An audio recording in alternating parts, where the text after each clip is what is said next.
Jake Morrison stood in the empty docking bay and watched the last Zephyrian ship disappear into the dark space. The blue lights of their engines faded until they were just tiny dots among the stars. Then even those were gone. He was alone. The silence in the massive station felt heavy around him. Jake had worked on construction sites his whole life, but he had never felt this kind of quiet before. It was the kind of silence that meant something was very wrong. 3 days ago, everything had been normal. Well, as normal as things could be when you were the only human on an alien space station. Jake had been fixing the power systems with the Zephyrian engineers. They were tall, thin creatures with gray skin and 4 arms. They thought they were much smarter than humans, and they never let Jake forget it. The station was huge, bigger than any building Jake had ever seen. It floated in space around a giant gas planet that looked like a green and purple marble. The Zephyrians had built it to study terraforming. They wanted to learn how to make dead planets come alive again. It was important work, but the station was old and breaking down. That morning, alarms had started ringing all over the station. Red lights flashed in the hallways. The main computer spoke in the clicking language of the Zephyrians, but Jake could tell something was seriously wrong. The life support systems were failing. The air recycling machines had stopped working properly. The water purification systems were making strange noises. Jake had run to the engineering section to help fix the problems. He was good at fixing things. Back on Earth, he had worked in the Detroit auto plants before they closed down. Then he had fixed heating systems and air conditioners. He knew how to make broken machines work again. But when he got to the engineering section, the Zephyrians were packing up their equipment. Commander Veltar, the leader of the station, looked at Jake with his cold yellow eyes. "The station is beyond repair," Veltar had said in his perfect English. "We are evacuating immediately." "What about the problems?" Jake had asked. "I can help fix them. I know I can." Veltar had made a sound that might have been laughing, but not in a nice way. "Human, your primitive understanding of technology cannot solve what our advanced science cannot. The station systems are too complex for your limited mind." "But I've been working on these systems for months," Jake had protested. "I know how they work." "You know how to follow simple instructions," Veltar had replied. "That is not the same as understanding. We are leaving. The station will be abandoned." "What about me?" Jake had asked. Veltar had looked at him for a long moment. "You may come with us if you wish, but there is no place for you on our ships. We travel to Zephyrian worlds where humans are not welcome." Jake had felt his stomach drop. "So I'm stuck here?" "You chose to come to this station," Veltar had said. "The consequences of that choice are yours to bear." Now, hours later, Jake stood alone in the docking bay. The Zephyrians had taken all their fancy equipment with them. They had left behind only the basic station systems and Jake. He walked through the empty corridors. His footsteps echoed in the metal hallways. The station was still running, but barely. The lights were dim. The air felt stale. He could hear the hum of machines working too hard, like an old car engine about to break down. Jake found his way to the main computer room. The central console was covered with blinking lights and alien symbols. He had watched the Zephyrians use it many times, but they had never taught him how to operate it properly. "Hello?" he called out. A voice answered him, speaking in broken English. Human Jake Morrison detected. Station status. Critical failure imminent. Jake recognized the voice. It was the station's artificial intelligence that the Zephyrians called Keeper. The I had learned some English from listening to Jake talk, but it wasn't very good at it yet. "How long do we have?" Jake asked. "Life support systems will fail in 72 hours, Keeper replied. "Air recycling, 40% efficiency. Water purification, 30% efficiency. Power generation, 60% efficiency and falling. Jake felt his heart beating faster. 72 hours, 3 days. That wasn't very long to fix an entire space station. Can you show me what's wrong? He asked. The main screen lit up with diagrams of the station's systems. Jake studied them carefully. The Zephyrians had built everything to be perfect, but perfect in a complicated way. Every system had backup systems and backup systems for the backup systems. It was like a watch with 1,000 tiny gears when a simple electric motor would do the same job. The Zephyrians tried to fix these problems for weeks, Keeper said. They could not find solutions. Jake nodded, but he wasn't discouraged. He had seen this kind of thing before. Smart people sometimes made things too complicated. They got so caught up in making everything perfect that they forgot to make it work. Keeper, can you show me the maintenance tunnels? He asked. Maintenance tunnels are not for Zephyrians, Keeper replied. They are too small. Jake smiled for the first time since the ships had left. That's okay. I'm not a Zephyrian. The screen showed a map of narrow tunnels that ran through the station like veins in a body. The Zephyrians were too tall and proud to crawl through tight spaces, but Jake had spent years crawling under cars and through building ducts. Tight spaces didn't bother him. He gathered his tools. He had brought his own toolbox from Earth, full of simple, reliable equipment. Wrenches, screwdrivers, wire strippers, electrical tape. The Zephyrians had laughed at his primitive tools, but Jake trusted them more than any fancy alien gadgets. Keeper, keep track of the time for me, he said as he headed for the first maintenance tunnel. And if you can, try to help me understand these systems better. Jake Morrison, why do you attempt repairs when Zephyrian science has failed? Keeper asked. Jake paused at the entrance to the tunnel. Because I'm not ready to die yet, he said. And because sometimes the best way to fix something isn't the smartest way. Sometimes it's just the way that works. He crawled into the tunnel and began his work. Behind him, Keeper's cameras followed his progress, watching as the human engineer began his fight against time and impossible odds. Jake crawled through the maintenance tunnel for what felt like hours. The tunnel was barely wide enough for his shoulders, and the metal walls were cold against his back. But he had worked in worse places. At least this tunnel was clean and well lit. Stopped at the first junction box he found. This was where the power lines split off to different parts of the station. Jake opened the panel and looked inside. What he saw made him shake his head.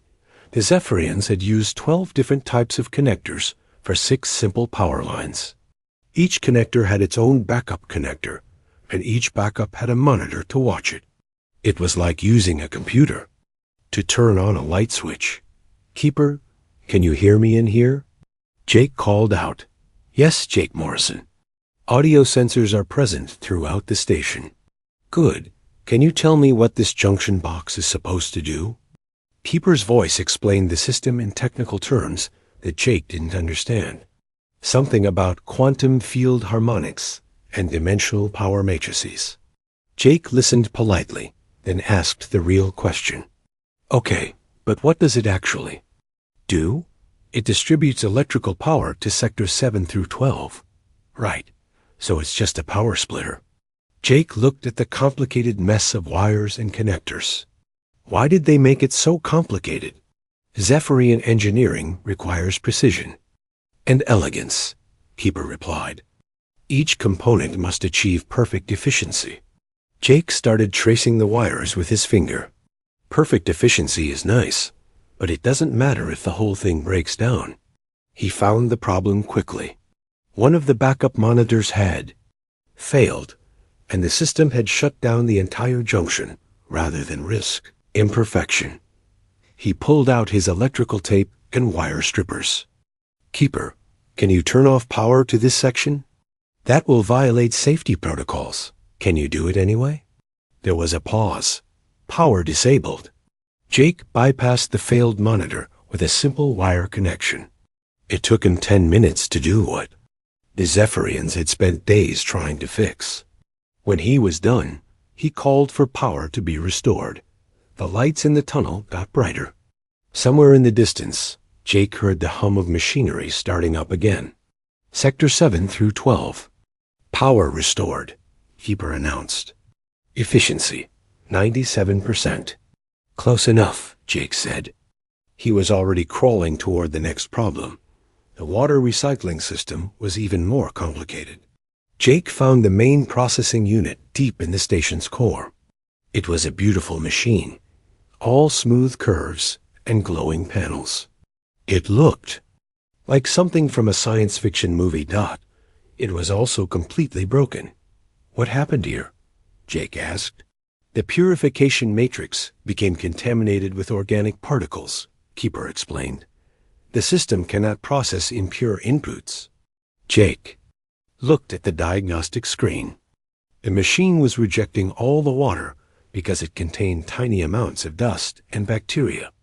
Normal stuff that any good filter should handle easily. So it won't clean dirty water because the water is dirty? Correct. The system requires pre-purified inputs to function properly. Jake laughed, but not because it was funny.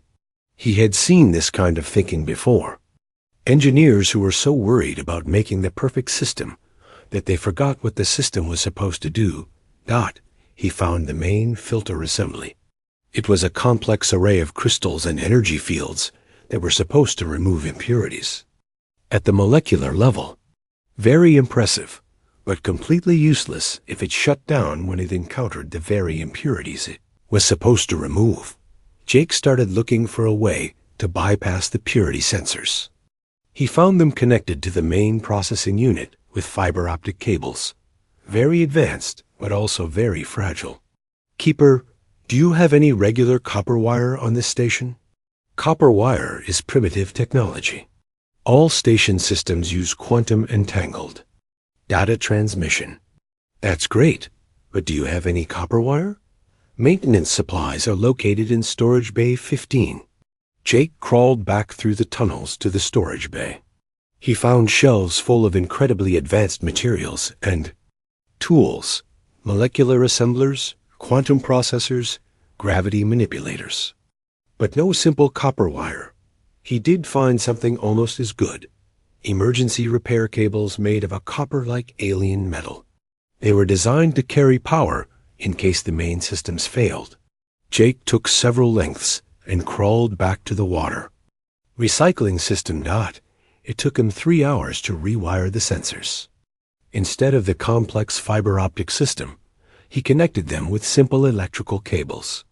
Instead of sending detailed molecular analysis data, they would just send a simple signal, working or not working. Jake Morrison, this modification will reduce system efficiency by 12%, Keeper warned. But will it work? Probability of function, 87%. Good enough. Turn it on. The water recycling system came to life with a satisfying hum. The purification matrix started processing water that wasn't perfect, and it cleaned it up just fine. Within an hour, the water quality throughout the station had improved. System is functioning within acceptable parameters, Keeper announced. Jake was already moving on to the next problem.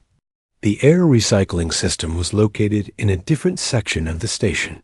This one was even more impressive than the water system. It was supposed to not only clean the air, but also adjust its composition to the exact preferences of whoever was breathing it.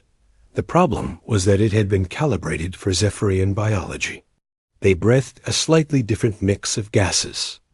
In humans, when Jake was the only living thing left on the station, the system had tried to adjust the air for him, but it didn't really understand human needs. Jake found the atmospheric processor in a large chamber near the station's center. It was a massive machine that took up most of the room. Pipes and ducts led in and out of it, like arteries. The whole thing hummed with power. Keeper, what's wrong with this system? It is functioning perfectly, Keeper replied. All atmospheric. Readings are within optimal parameters. Jake checked his portable air tester. The oxygen levels were a little low, and there was too much argon in the mix. Not dangerous, but not comfortable either. Optimal for who? For station inhabitants. I'm the only station inhabitant now. There was a pause, correcting for human atmospheric requirements. The machine's hum changed pitch. Jake felt his ears pop as the air pressure adjusted slightly. The oxygen levels started to improve, but Jake wasn't satisfied with just fixing the immediate problem. He studied the atmospheric processor's design. Like everything else on the station, it was incredibly complex. It had separate systems for temperature, humidity, pressure, and gas composition. Each system had its own computer brain, and all the brains had to agree before anything could be changed. Keeper, how long does it take this system to adjust to changes? Full atmospheric adjustment requires 47 minutes and 32 seconds. That's pretty slow. What if there was an emergency? The system has emergency protocols. Show me. Keeper displayed the emergency protocols on a nearby screen. They were just as complicated as the regular protocols, with dozens of safety checks and approval procedures. In a real emergency, people would probably suffocate while the system was still deciding what to do. Jake started sketching modifications in his notebook. He could bypass most of the safety checks and approval procedures. The system would be less precise, but it would be much faster and more reliable. Keeper, I'm going to make some changes to this system. Are you okay with that? You are the only remaining station inhabitant. Your survival takes priority over system optimization. Jake smiled. The AI was starting to understand. He worked for 6 more hours, rewiring control systems and bypassing unnecessary safety protocols. When he was done, the atmospheric processor could adjust to changes in less than 5 minutes. It wasn't as precise as the original system, but it was much more practical. System modifications complete, Keeper announced. Atmospheric response time improved by 89%. Jake sat back against the wall and wiped sweat from his forehead. He had been working for 12 hours straight, and he was exhausted. But he was also encouraged. The station's systems weren't impossible to fix. They just needed someone who was willing to make them work instead of making them perfect. Keeper, how much time do we have left? 51 hours and 18 minutes until life support failure. Jake nodded. He had fixed the power distribution, the water recycling, and the air processing. But there were still dozens of other systems that needed work. The main computer, core, the artificial gravity generators, the hull integrity monitors, the communication arrays. What's the most important system to fix next? He asked. The main computer core is showing signs of instability, Keeper replied. If it fails, all automated systems will shut down. Jake got to his feet and picked up his tools. Then that's where we go next. As he crawled back into the maintenance tunnels, Jake realized something. He wasn't just fixing the station anymore. He was improving it. Each system he worked on became more reliable and practical than it had been before. The Zephyrians had built a beautiful, perfect machine that didn't work very well. Jake was turning it into an ugly, simple machine that worked great, and he was just getting started. Jake found the main computer core in the deepest part of the station. It was a room filled with tall towers of processing units that hummed and blinked with activity. The towers were made of some kind of crystal that glowed with soft blue light. It was beautiful, but Jake could tell something was wrong. Keeper, what's the problem with the computer core? Processing efficiency has decreased by 38% over the past 6 months, Keeper replied. The quantum processors are experiencing cascade failures. Jake walked around the towers, studying them. He couldn't understand how they worked, but he could see the symptoms of the failure. Some towers were flickering. Others were getting too hot. A few had gone completely dark. Why haven't these been replaced? Replacement processors must be manufactured on the Zephyrian homeworld. The process takes 2 years. 2 years to make a computer chip. Each processor is grown from a single crystal and programmed with quantum algorithms. The process cannot be rushed. Jake shook his head. The Zephyrians had made their computers too complicated, just like everything else. On Earth, when a computer chip broke, you bought a new one and plugged it in. Here, you had to wait 2 years for a custom-made crystal. But Jake had an idea. He opened his toolbox and pulled out a small device that looked like a calculator. It was actually a portable computer that he used for engineering calculations. Nothing fancy, but it was reliable. Keeper, can you show me what these processors actually do? The AI displayed a complex diagram on the nearest screen. Jake studied it for a long time, but most of it was beyond his understanding. Finally, he asked the simple question. What's the basic function? The processors calculate environmental control algorithms, structural integrity assessments, and resource allocation optimization. So they're just doing math? Correct? Very complex mathematical calculations. Jake looked at his little calculator, then at the failing crystal towers. What if we used simpler math? Simplified algorithms would reduce precision. But would they work? Keeper paused. Probability of acceptable function, 73%. Jake started connecting his calculator to the station systems. It took him hours to figure out how to make the connections work. He had to build adapter cables from spare parts and write simple programs to translate between the different systems. When he was done, his little calculator was doing the work of one of the failed crystal processors. It wasn't as precise, but it was getting the job done. Keeper, how's it working? The replacement processor is functioning adequately. System efficiency has improved by 12%. Jake smiled. He had more portable computers in his personal belongings. If he could connect them all to the system, he might be able to replace several of the failed processors. I'll be right back, he said. Jake ran to his quarters and gathered every electronic device he had. 2 more calculators, a digital watch, even a small music player. All of them had basic computing ability. All of them were more reliable than the fancy crystal towers. He spent the next 8 hours connecting his devices to the station systems. It was like performing surgery with a wrench, but somehow it worked. Each device took over the functions of a failed processor. The station's performance improved steadily.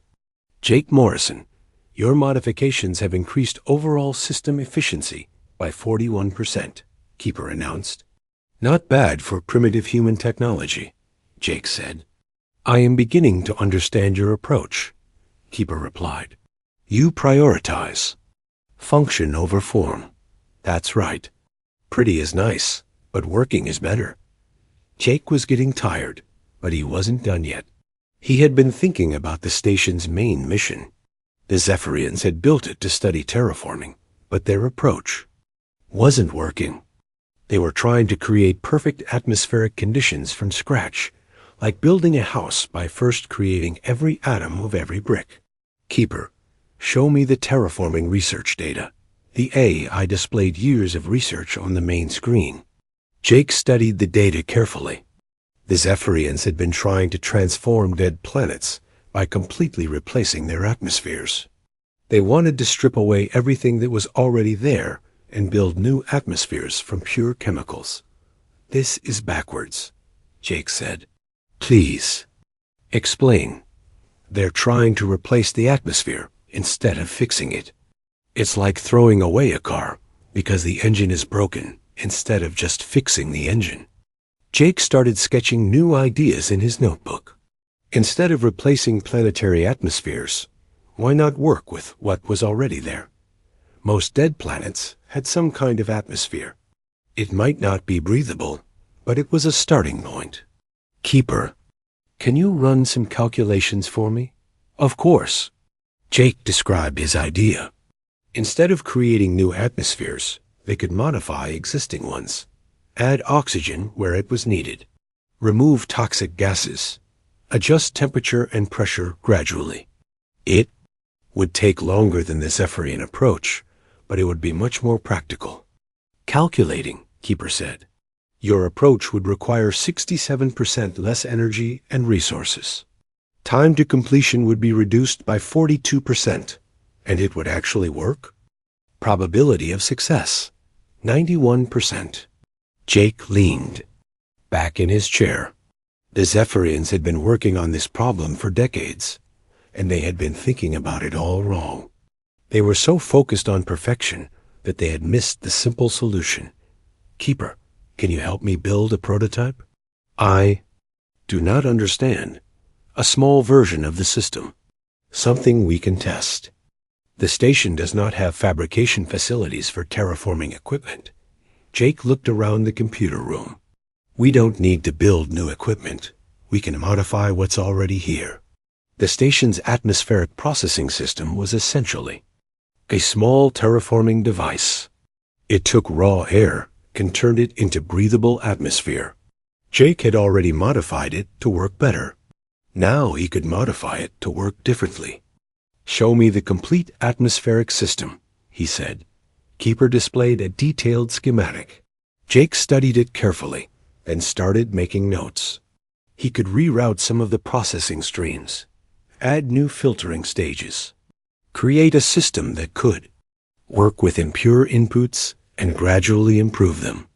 This will take major modifications, Keeper warned. I know, but we have time. Jake spent the next 12 hours rebuilding the atmospheric processing system.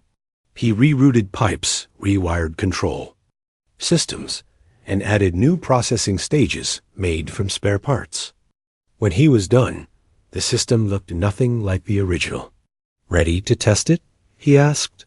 All safety protocols recommend extended testing procedures. How long would that take? Minimum of 47 days. Jake looked at the time display.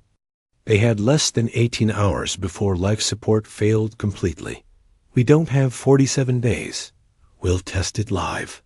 That is extremely dangerous. Everything we're doing is dangerous. Turn it on. The modified atmospheric processor started, up with a different sound than before. Instead of the smooth hum of the original system, it made a rhythmic pulsing noise. It sounded like a heartbeat. Jake watched the atmospheric readings on his portable tester. The system was working, but not like the original. Instead of maintaining perfect conditions, it was constantly adjusting and adapting. When the oxygen levels dropped, it made more oxygen. When the pressure changed, it compensated automatically. System is functioning, Keeper announced.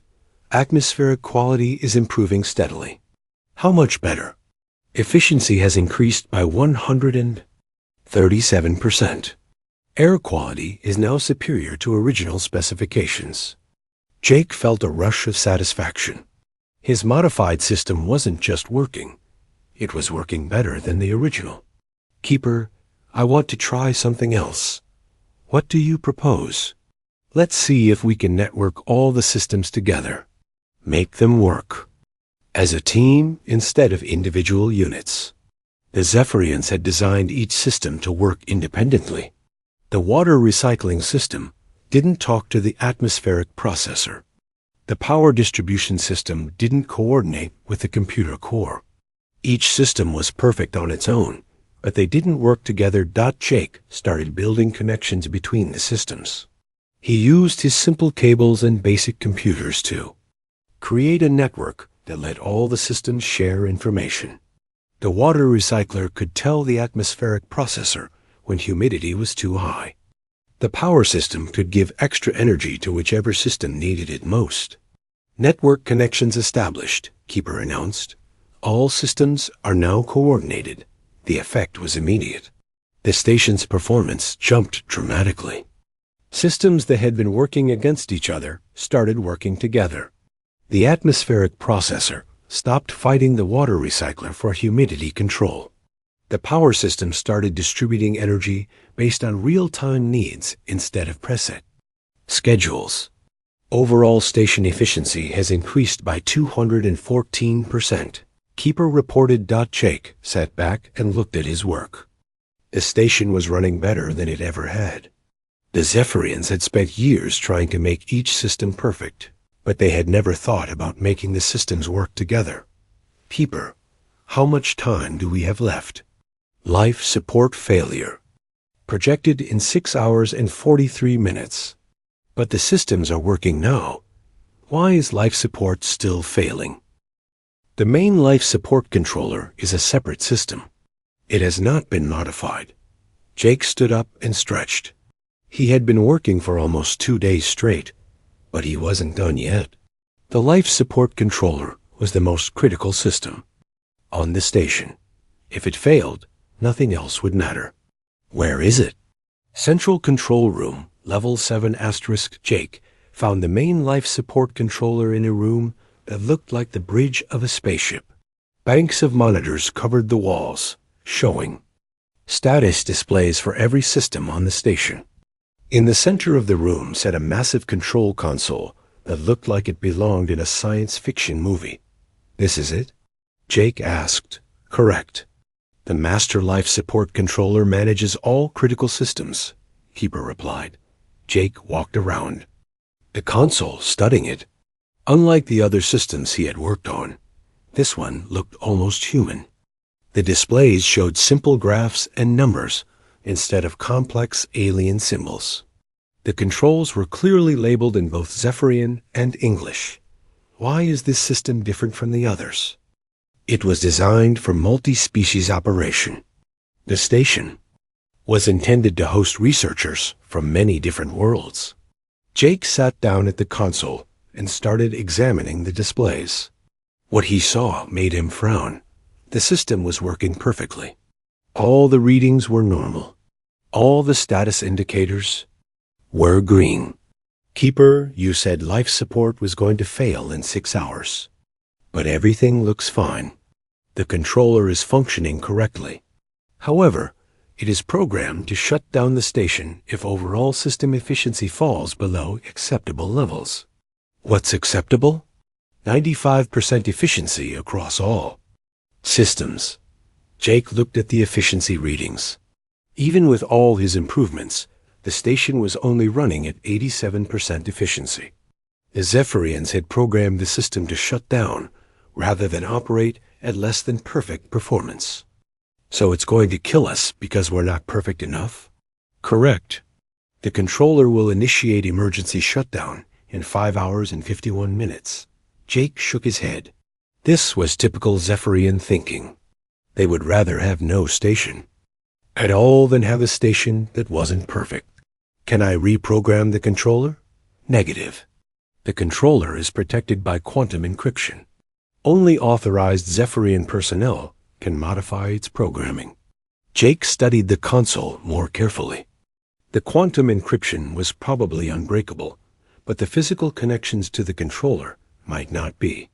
If he could bypass the programming entirely, he might be able to keep the station running. Keeper, show me the physical layout of this controller. The AI displayed a schematic of the console. Jake could see the main processing unit, the power connections, and the data links to all the station systems. The quantum encryption protected the software, but the hardware was just wires and circuits. What happens if I disconnect the controller from the station systems? All automated functions will cease. The station will become inoperable, but it won't shut down? Correct? Without the controller, the station cannot execute the shutdown sequence. Jake started tracing the data cables from the controller to the station systems. There were hundreds of connections, but most of them were just status monitors. The critical connections were the ones that actually controlled the systems. Keeper, I'm going to disconnect the controller. Can you take over its functions? I do not have access to life support control protocols. I'm not asking you to use the protocols. I'm asking you to learn from what I've been doing. Jake started disconnecting cables from the controller. Each time he removed a connection, warning lights flashed on the console. But the station kept running. The systems he had already modified were working independently. "Jake Morrison, this is extremely dangerous," Peeper warned. "I know, but we don't have a choice." Jake continued disconnecting cables until the controller was completely isolated from the station systems. The console went dark, but the station kept running. The modified systems were operating on their own, coordinating through the network. He had built. "Controller is offline," Keeper announced. "Station is operating on modified systems only. How are we doing?" "All systems are functioning within acceptable parameters. Life support is stable." Jake sat back in the chair and let out a long breath. They had done it. The station was running without the Zephyrian control system. It wasn't perfect, but it was working. "Keeper, how long can we keep this up?" "Unknown. The modified systems have no built-in failure protocols. They will continue operating until physical components fail." "How long before that happens?" "Estimated time to component failure, several years." Jake smiled. They had gone from 6 hours to several years. Not bad for a day's work. But Jake wasn't satisfied with just surviving. He started thinking about the station's original mission again. The terraforming research was important work, and the Zephyrians had abandoned it because they couldn't make it perfect.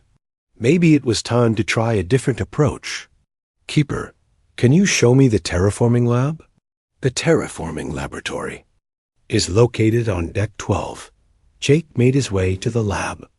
It was a large room filled with equipment for analyzing planetary atmospheres and testing terraforming techniques.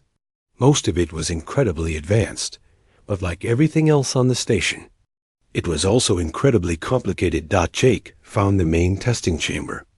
It was designed to simulate planetary conditions so researchers could test their terraforming ideas. The Zephyrians had been using it to try to create perfect atmospheres from scratch, but Jake had a different idea. "Keeper, can you simulate the atmosphere of a typical dead planet? Specify parameters." Jake thought about it. Most dead planets had thin atmospheres with too much carbon dioxide and not enough oxygen.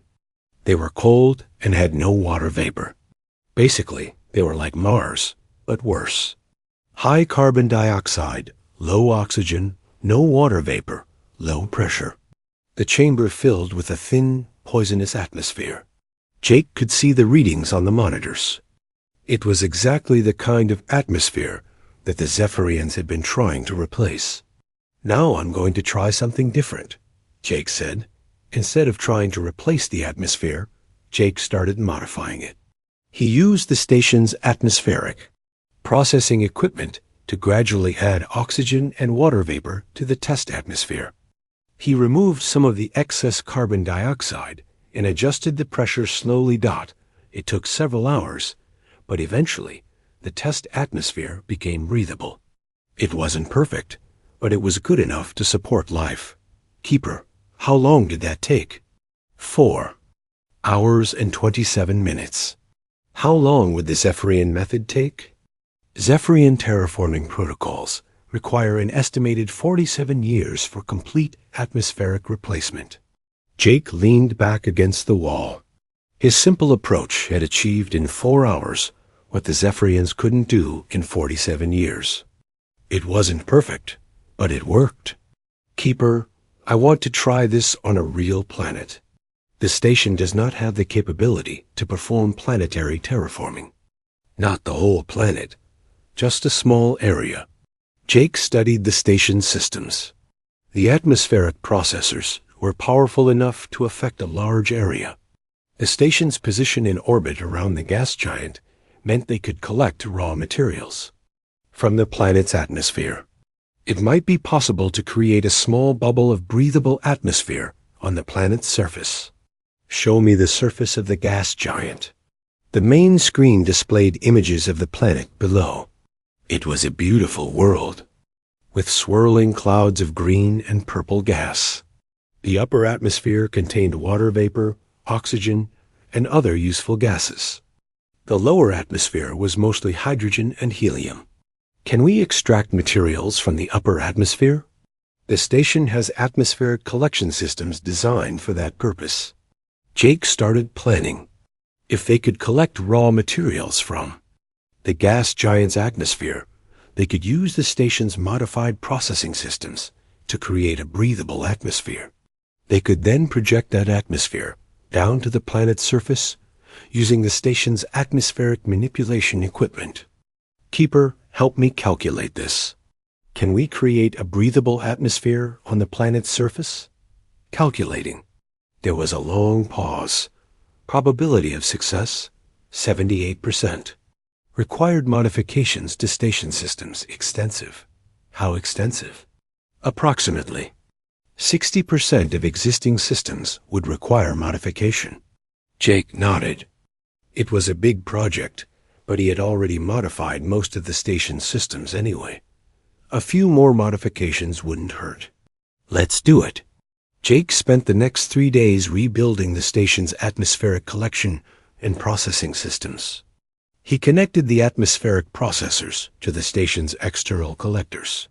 He modified the power distribution system to handle the increased energy demands. He even rebuilt parts of the station's hull to accommodate new equipment. Keeper helped with the calculations and system coordination. The AI was learning fast, adapting to Jake's practical approach to engineering. Instead of demanding perfection, Keeper started suggesting improvements that actually worked. System modifications complete, Keeper announced on the 3rd day. Ready? To begin atmospheric projection. Jake stood in the control room and looked at the displays. Everything was ready. The station was collecting gases from the planet's upper atmosphere. The processors were converting those gases into breathable air. The projection system was aimed at a small area on the planet's surface. Start the projection, Jake said.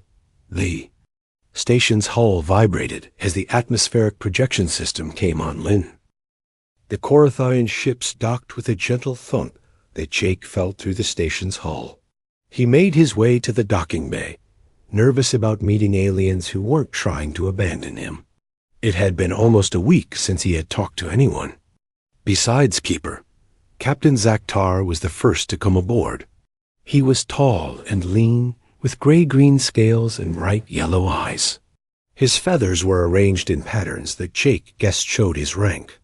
Behind him came 2 other Korathians carrying scanning equipment.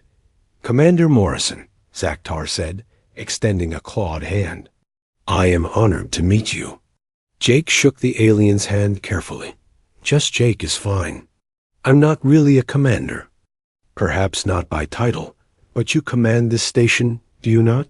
Jake looked around the docking bay. It was true.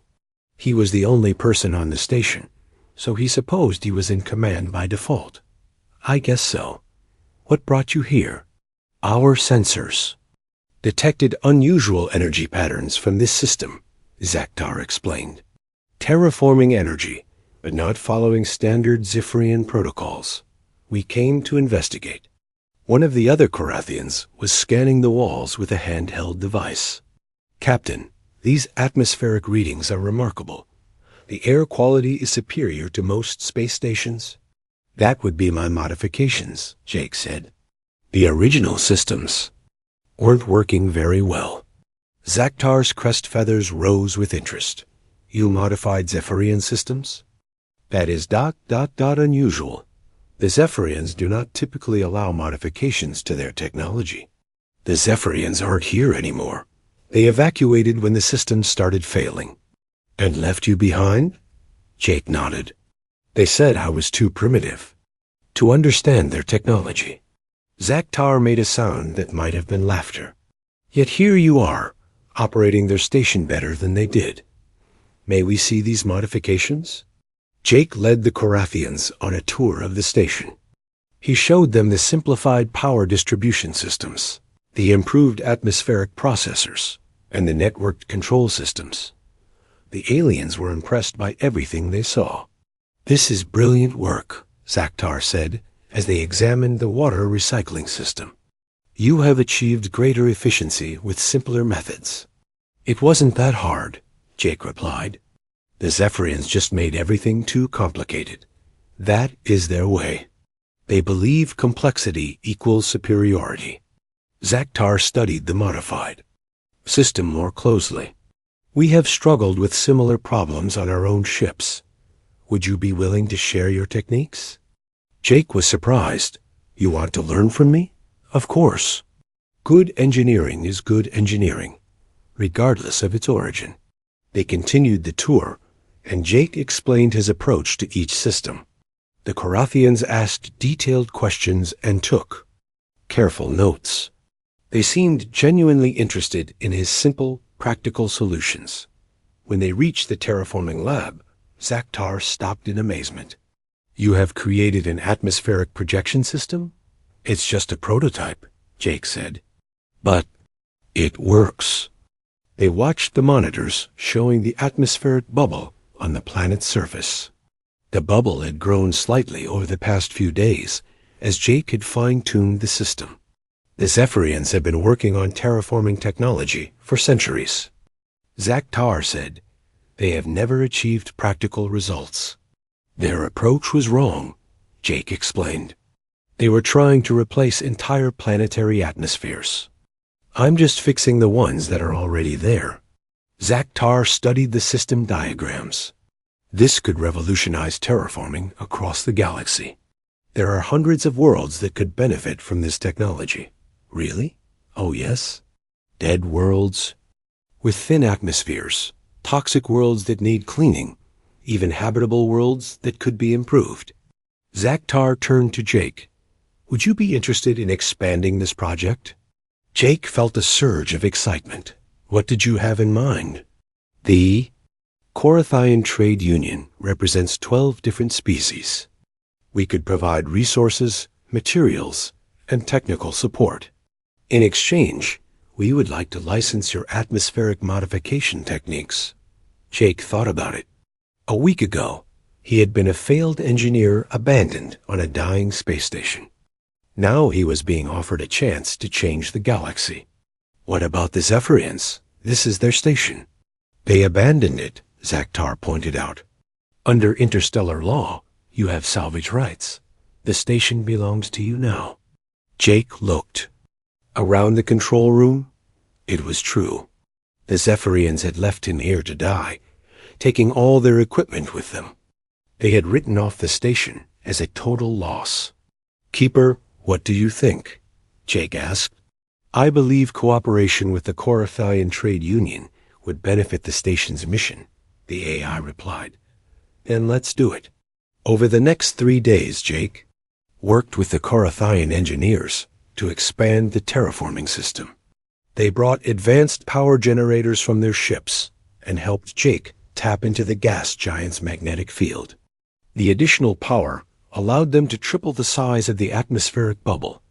More ships arrived as word spread. Engineers from 6 different species came to study Jake's modifications. They brought their own ideas and improvements, and soon, the station was buzzing with activity. Jake found himself at the center of it all, teaching his techniques to aliens from across the galaxy. It was the most rewarding work he had ever done. Jake Morrison, Keeper said one day as Jake was showing a group of engineers how to bypass safety protocols. I have been analyzing the improvements to station systems. What did you find? Overall, efficiency has increased by 412% since the Zephyrians departed. The station is now performing far beyond original specifications. Jake smiled. Not bad for primitive human technology.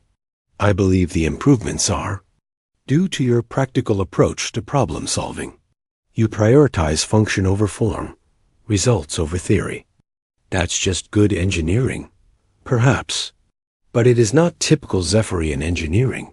Jake was about to reply when alarms started sounding throughout the station.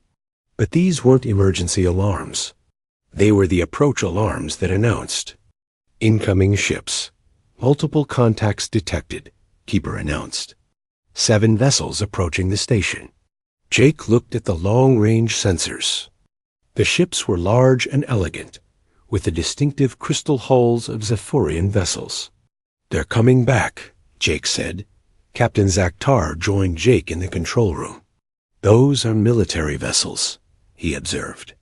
"They may not be pleased to find us here." The lead Zephyrian ship sent a communication request. Jake accepted it, and the main screen displayed the familiar face of Commander Veltar. The alien's expression was one of shock and anger. "Human, what have you done to our station?" Veltar demanded. "I fixed it," Jake replied calmly. "You have contaminated it with primitive modifications and filled it with inferior species. This is unacceptable. The station was dying when you left me here. Now it's working better than ever." Veltar's 4 arms gestured angrily. "Working is not the same as functioning correctly. You have violated the purity of Zephyrian technology. Your technology didn't work. Mine does. Impossible. Zephyrian science is superior to human understanding." Jake looked around the control room, which was now filled with engineers from multiple species. All of them were learning from his modifications and improving on them. "Commander Veltar, you left me here to die because you thought I was too stupid to understand your technology. But I didn't just understand it. I made it better. You made it crude and simple. I made it work." Jake switched the display to show the atmospheric bubble on the planet's surface. It now covered almost 1,000 square kilometers of livable area. "Your people spent decades trying to make terraforming work. I did it in a week." Veltar stared at the display in disbelief. "That is ... that is impossible." "It's not impossible. It's just practical." The Zephyrian commander was silent for a long moment. Finally, he spoke again, his voice quieter than before. "Human. Jake Morrison, the Zephyrian Council wishes to discuss terms for the return of our station." "What terms?" "We offer you safe passage to a human world and compensation for your ... services." Jake looked at Captain Zakhtar, who was smiling with his beak. Then he looked at the other engineers who had come to learn from him. Finally, he looked at the displays showing his improved station systems. "Commander Veltar, I appreciate the offer, but I'm not interested. You refuse our compensation?" "I refuse to give you back the station." Veltar's eyes widened. "You cannot claim ownership of Zephyrian property. You abandoned it. Under interstellar law, it belongs to me now." "That is ... technically correct, but ... no buts, Commander. You had your chance to make this station work. You failed. You left me here to die rather than admit you needed help. Now the station belongs to me, and I'm using it for something important." Jake gestured to the terraforming displays. "We're going to bring dead worlds back to life. We're going to make the galaxy a better place. And we're going to do it using practical engineering instead of theoretical perfection." Veltar was quiet for a long time. When he spoke again, his voice was different. Less arrogant, more uncertain. "Jake Morrison, the Zephyrian Council has authorized me to make you an offer." "I'm listening." "We would like to invite you to serve as Chief Innovation Officer for the Zephyrian Fleet. Your methods, while unorthodox, have proven effective. We believe we could learn from your approach." Jake was stunned. The aliens who had left him to die were now offering him a job. "What about the station?" "The station would remain under your command. We would provi